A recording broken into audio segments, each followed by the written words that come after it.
Hello, everyone, and welcome to our next hit of World Rugby's Between the Lines series. They've been massive, the names over the last little bit. Skulk Brits, Matt Giddo, Maggie Alfonsi, and today we get to welcome in one of my favourites, has been for a long time. We haven't caught up since the World Cup, which seems like Yeah.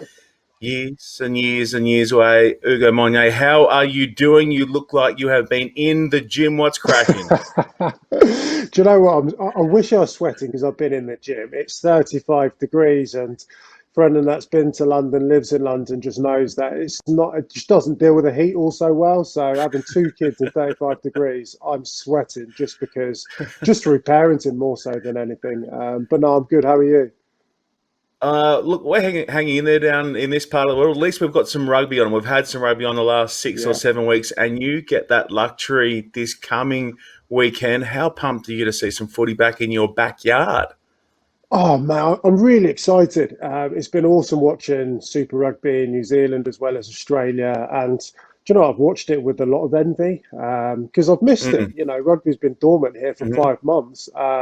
It's a kind of a weird one. I'm super excited, but I'm also not celebrating because I realise the backdrop of all of this that we've got coronavirus and sport's always been a distraction and a moment to be able to just take your mind off, your 9 to 5 or your day-to-day life. And I'm very grateful that we have that back. We've got some firm tracks here. We've got some exciting players, exciting talent, and 9 games for someone to potentially win the Gallagher Premiership. So I'm pumped. I'm also glad. I mean, come on, let's get real as well. I'm thrilled to be getting out of the house. As you can see, just struggling with two kids, and they're a blessing. But my word, I tell you what, that commentary box is going to feel like a sanctuary.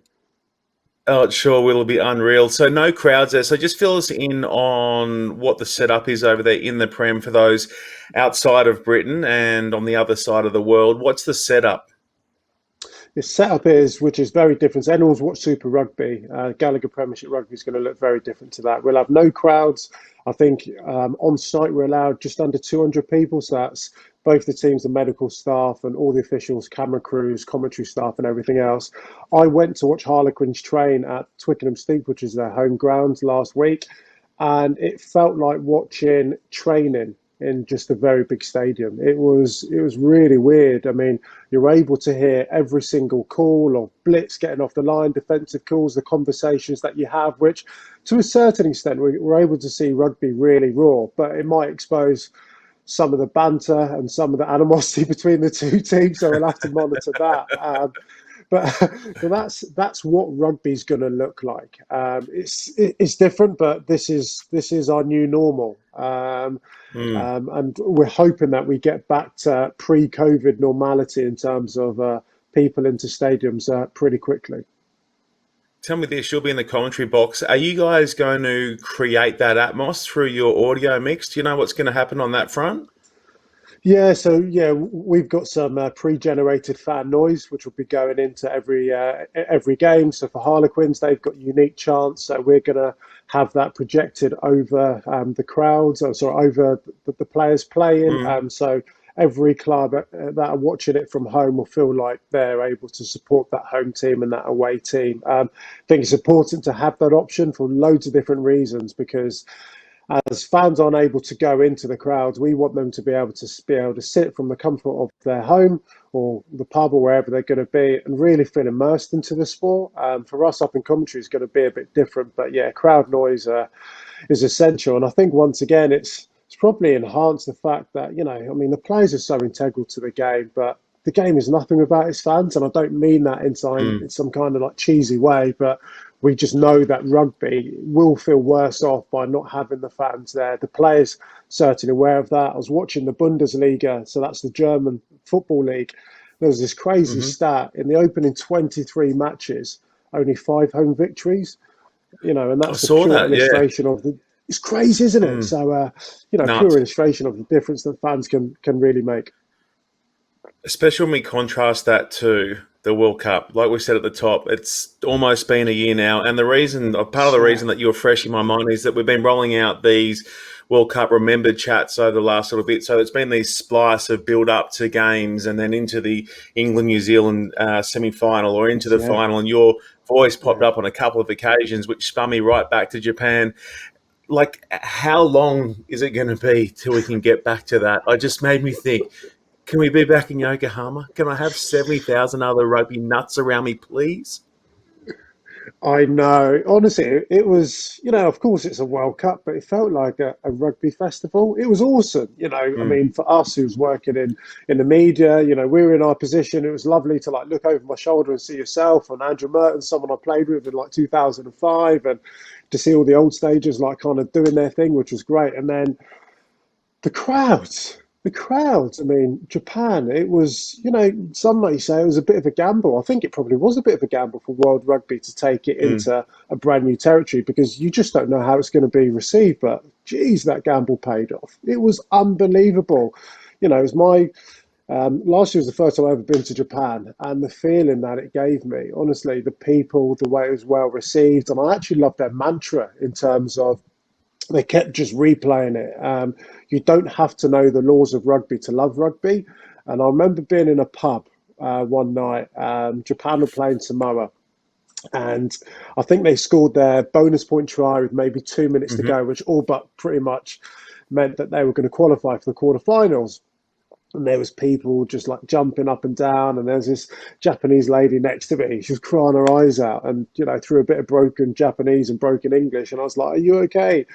And she was just so excited, but she genuinely didn't know what was happening on the TV. But she was just so happy. She's crying, but she doesn't even know the laws of the game. And I was like, that for me summarizes what rugby's about, because we're talking about going into new territories and everything else. And we can get people to feel the way we feel about our game without absolutely knowing every intricacy in the game. So, Japan, in fact, my favourite game I've ever been live at was Japan against Scotland. Memorable. I mean, I'm sure you were there, but for so many different reasons. You had the typhoon, typhoon the day before, the ability to be able to stage that game, and then just, I mean, it was just an incredible match. But once again, you bring it back to the fans. I mean, the sooner we can get back to environments like that, the richer our game's going to look. That's for sure. Just stay with that for a second. Run me through. I wasn't at that Japan Scotland game, but a Oh, lot of our mutual friends were there, and they try to yeah, describe the atmosphere, and they get stuck. They can't get the words out to yeah, try and yeah. encapsulate how insane it was. Can you have a go at it for us? Yeah, do you know what I think generally speaking, we go to rugby matches and our takeaways on what happened in the 80 minutes, but I think it's really important that we look at it in a broader sense. To get that game on was a modern day miracle. The amount of work, talk about communities all coming together to help a rugby match, and that's what it was. It was a really important rugby match. But then to go there, and there was this undercurrent of just emotion because there'd have been people in the stadium that had been affected by the typhoon. There was a lot of jeopardy, a lot of things going on, but within that stadium, it felt very insular. And like I said earlier, rugby's a place where you can forget all of your troubles and focus on what's on the pitch. And as much as people were, there was this undercurrent of everything that was going on around that country. And then the way in which Japan exploded out of the blocks and the symbiotic relationship between the players and the crowds has Japan just been so brilliant, not just in terms of their ability to score tries, but their style of play was really engaging with the fans. And I spoke to some commentators, and they said they found it very difficult putting it into words and were very emotional and had to try and just focus on the match. And I was swept up in it. I was there with a beer in my hand. I wasn't working, and I was just in awe Mm. of what was happening. It was remarkable. But then going back to the people, we've all been to different sporting events, football, rugby, cricket, whatever it might be. We've all had a burger and a beer, and you know, shamefully, you might just leave it there in the stands. This was a historic day for this country. They made it into quarterfinals the day after the biggest typhoon in 25 years, and people were just displaying their emotion. Some people crying, some people jumping and shouting, some people just just ecstatic. In that moment, there's still a sense of Japanese pride and what it means to be Japanese. As I was leaving the grounds, there was a huge queue, and I thought maybe people are queuing for the toilets or for the bar. And I Mm. looked round, and people were queuing to recycle their goods, their products, cans, polystyrene, and I just thought, what an incredible country. It might sound like a really niche example to give, but honestly, I was amazed. I was like, Typhoon history, Rugby World Cup history, but yet you still have the presence of mind to still do what is right in that moment before you go off and drink a Yeah. gallon of sake or whatever you're going to do. And so from top to bottom, from Yeah. start to finish, I was just like, you travel the world and we've all been lucky to do it, but there's points where you need to just take a note and capture those moments, distill it and bring it home with you and never forget it. And just lastly on Japan, when COVID goes out the back door, how quickly are you returning to the fish markets in Tsukuji? Didn't you live there? I think you lived inside a giant wedge of tuna. How good!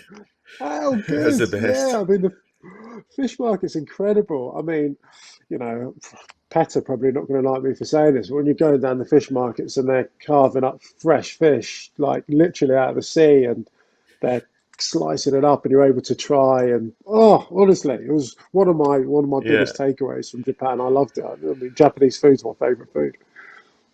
Well, we're 3 years from another World Cup, obviously in France. We're only one Yeah, year out now from the Lions touring South Africa. I know that yeah. obviously you caught up with Squidge the other day and you spoke about a whole bunch of things around that 2009 tour. So I won't hit you up too much around what happened back then, but more about how big do you think that is coming around the corner. Give us something to get excited about, please, mate, ahead of next year. Just give us something to get a little bit of pep in the step around. Lions v South Africa in South Africa. How big will it be? It's another monumental footnote within rugby. It's going to be another historical occasion. We've got a lot of rugby around the world between now and next summer. But if there's one part of the rugby calendar that I couldn't be any more excited about, it's the Lions. Once every 12 years, dynamics are very similar to '09. World champions, rugby championship holders. I mean, they're a phenomenal side that are coming together. You've got loads of hypotheticals. You could have Sir Khaleesi, the first black South African captain, against a potential Maritoji captain, and the symbolism of all of that as a backdrop before you even get onto the pitch. It's remarkable. My experience in South Africa was one of the best rugby, if not, that was the best rugby experience I ever had in my life. I'm going to be going out there. I'll be working, but predominantly just as a fan. And we see the health of rugby in Britain and Ireland, and we see the health of rugby in South Africa, and it's just the perfect storm. And what an opportunity if we can navigate our way through COVID to be able to go out and have another unbelievable rugby celebration. That's exactly what it's going to be. Sport has an opportunity to conquer, to divide, but more so than anything, and more often than anything, unite. And to have the South Africans against the British and Irish Lions wanting to conquer one another, but more so than anything, actually uniting the rugby world, I just think is just going to be a phenomenal, phenomenal series. I'm buzzing, mate.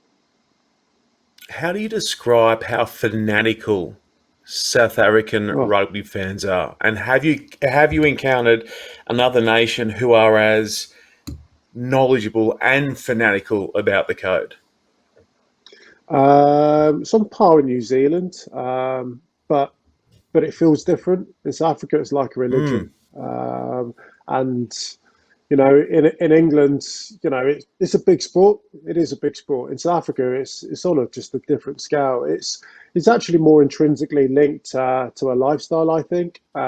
You see how many opportunities, and Sia Kalisa, I think, is a perfect example of how rugby or sport has the opportunity to change people's lives. I think we forget that because we focus on the elite level, and lots of things we've spoken about, and quite rightly so, are at the elite level. But That's the end product. The journey is having the capacity to change people's lives. And when you see that, and there's desperation, and rugby and sport is the vehicle to actually change people's lives and their extended families' lives, then you can see why people are really interested, invested in it. South Africa got a very deep political and racial history, but the one thing that's bonded that country has been rugby. We go back to 95 with Mandela. We look at 2019 with Khaleesi.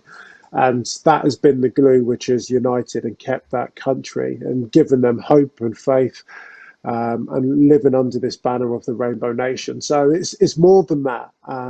And the reason for doing certain things have been amplified in South Africa just because of rugby. So to answer your question, I wouldn't want to say it means a lot more in South Africa than some other countries, but in many ways I am, which is just I know, but I get it's I get just your point. Like they just know so much about the game. There would be locals there who would know every single number of tests you'd played, how many points you'd scored. yeah. Like they are just nuts for it. Yeah, I know, and it's great. I think the fans feed off it. Maybe not so much the players. You go for a coffee, and you've got a fan telling you you're up to stats and how many tackles you missed the day before. It's not always a great reminder, but isn't it also great to kind of also understand that there are people that invested into the game, that they're that bothered, that they're interested. They want to know, and they'll offer their opinion whether you like it or not. I think that's a great place to be. You mentioned Itoje. Let's touch on that because what else have we got to talk about at the moment with no footy on at the second on the test front? Will he be captain for that tour for the British and Irish Lions? It's interesting. I interviewed Warren Gatland in November, and I put him on the spot. I just said, I want you to name 5 starting players as of now if you had to pick your test match. And he named him. And I said, who's going to captain? And he said Mara. And I said, does it worry you that he's never captained his country? And he said, no. He said he's looking for key qualities, which are they need to be a test starter. They've got to have an impact and an influence within the squads, and they've got to be massively respected. And he said he thinks he's all those things. He's a world-class player. He did mention Owen Farrell. He didn't mention Alan Wynne-Jones, maybe because it's a given. I'm not quite sure, but he did mention Marrow. And so this was, this is about 10 months ago where he first brought it onto the radar. Now it's become quite popularised that Marrow could be captain, but November's the first time I mentioned it. I think Marrow commands respect. He doesn't demand it, he just commands it because of his actions and his ability to be able to influence the game. His energy is just absolutely palpable. It's infectious.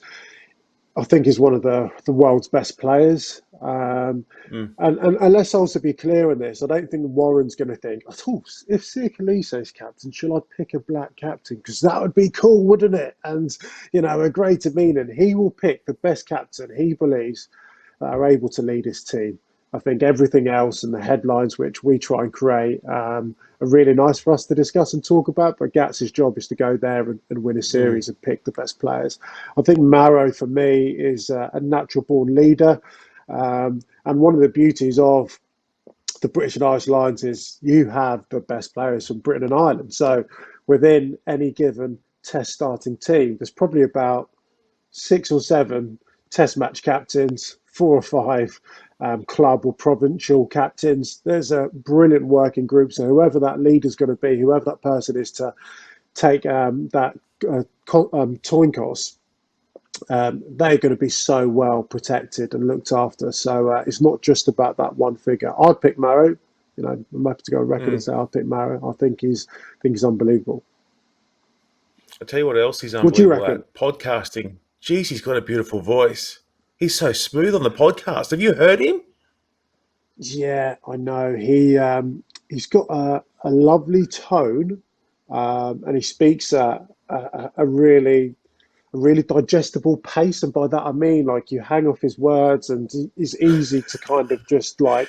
Do you know what I mean? Like I do. there's certain I think people he should be like doing.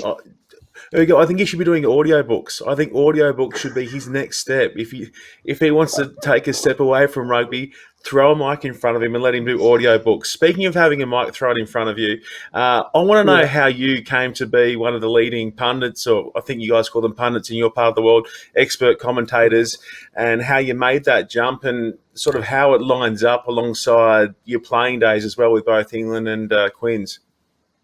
Yeah, I signed my last contract for Harlequins age 29, and I signed 3 years. And I said to myself, if at the end of those 3 years I'm feeling great and I'm like I have a real desire and passion and my body's great, then I want to carry on playing. If not, then I want to have a look at other things. I don't want to retire. I don't want to be retired. I want to retire myself. So I looked at loads of things, and for me, it was actually more important to figure out what I didn't like than what I did like. To use an analogy of an ex-girlfriend, once you have a nightmare ex-girlfriend, you know exactly what you're not looking for. Do you know what I mean? So, so, so I was very clear as to what I didn't want to do. And Nick Mullins, who I work with at BT, and I worked with him at the World Cup, he grabbed me. He said, "Can we go for a coffee?" And we sat down, and he said, "Like, what are you thinking about doing? You know, I've heard that you might be looking at retiring." I said, "Oh, I'm not sure.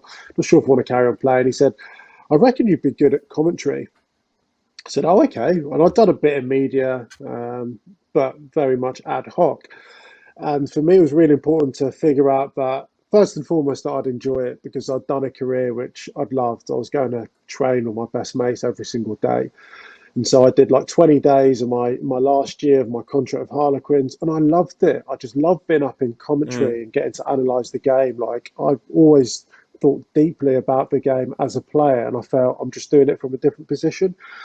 So off the back of that, BT Sport offered me a contract. So the conversation that I had with Nick Mullins, Cafe Nero on the London Road in Twickenham, which and I paid, it was cost me about £6 for a coffee. Uh, I think that was a pretty decent investment, to be fair. so, so then, like 4 or 5 years on from that coffee, from that chat in Twickenham, to be in Yokohama commentating on my first Rugby World Cup Mm. match was incredible. I didn't get to play at a World Cup as a player. And the next best thing for me was to be able to commentate. So to be in that position with Nick, who was the genesis of me stepping into my second career, like it just felt really special, felt really nice. What else are you doing outside of the punditry and commentary? I understand that you're lending a hand to kids on the way through and that type of thing as well.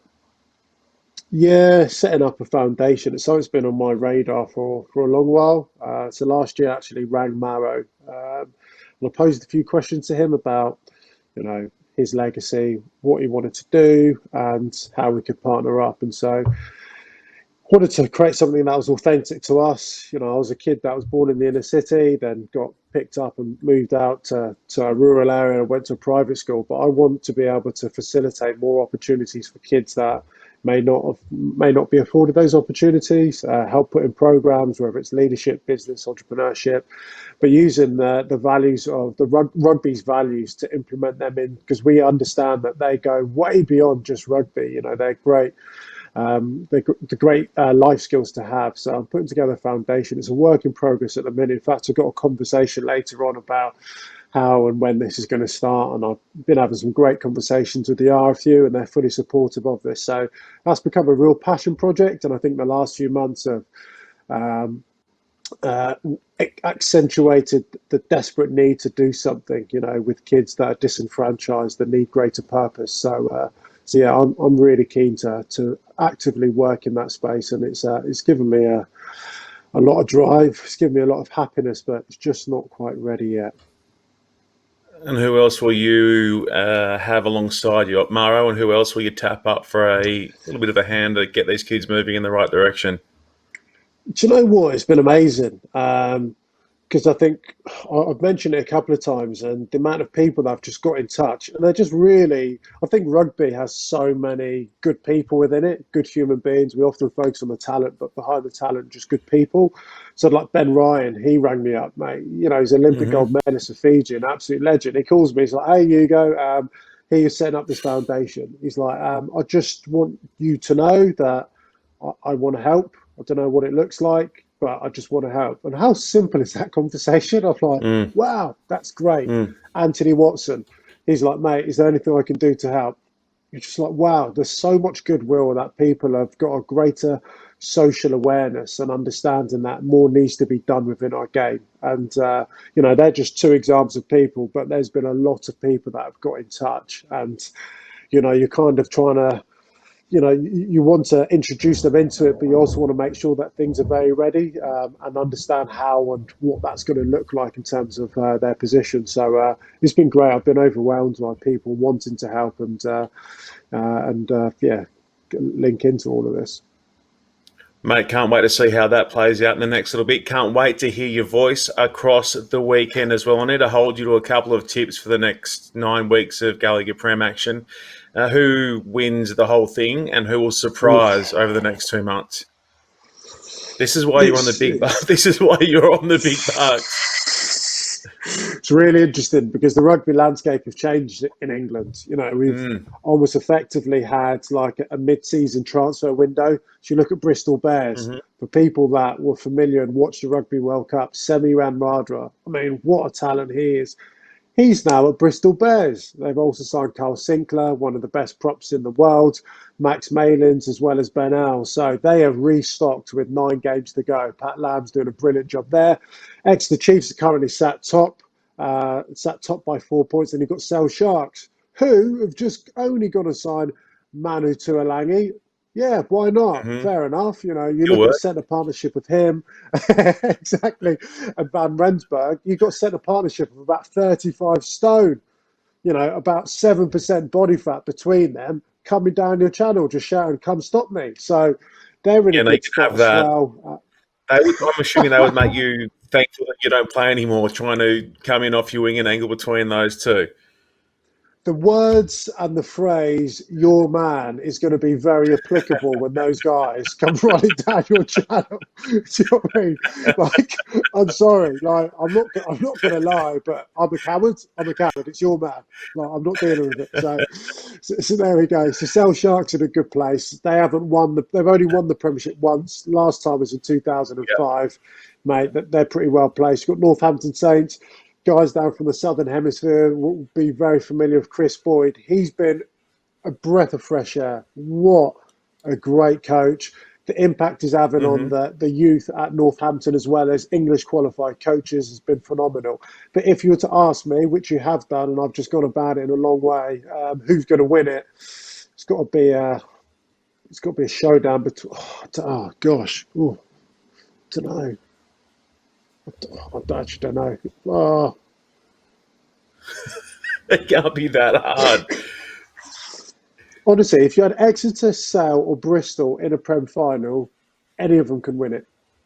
Like Okay, genuine, all any right. of them can win it. But do you want Spoken me to like make a call? a true commentator. Spoken like a true commentator, trying to keep people locked in to the last minute of the last game of the season. One That's more it. question for you on the last front: how many tries does Semi Radradra score over the next 2 months? I'm gonna say he's gonna score 5, but he's gonna assist 37.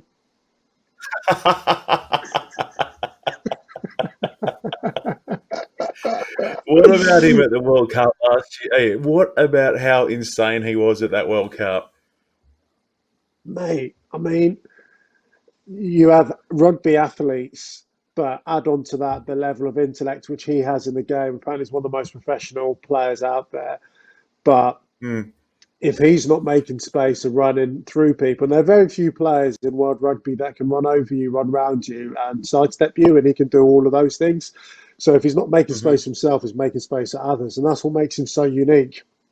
You add into the fact that we've got very firm surfaces, and Bristol Bears, if people aren't familiar with them, have a really expansive game that fits into them. I'm commentating on them on Saturday, and they're playing against Saracens, and I've had a sneak peek at their team. It's fully loaded, mate. It's fully loaded. He's in a back line with like Charles Piatow and Luke Morahan, and you're like, once again, Is not it my time? man. Is Like, it is time your for a rebrand? Do we call them just the Bristol so? Barbarians? Is it time for a rebrand? Well, they You may can as have that well one for the be. weekend. Thank you very much. I've got my notepads. I will be crediting you if I say that up in comms, but they're a barbarian side. It's ridiculous. So no, I look forward to commentating them Oh, on I can't Saturday. wait. I bet you can't. I bet you can't wait to sink your teeth in, mate. Go well with the microphone in front of you and the headsets on. And thanks for joining us. Always a pleasure. We might even try and check back in a little bit later in the year when we get closer to the final of the Prem. Yeah, I may even have a prediction for you at that point. Let's wait till the final weekend. Thanks, buddy, and we'll Good to we'll see catch you, up mate. again soon. Cheers, pal.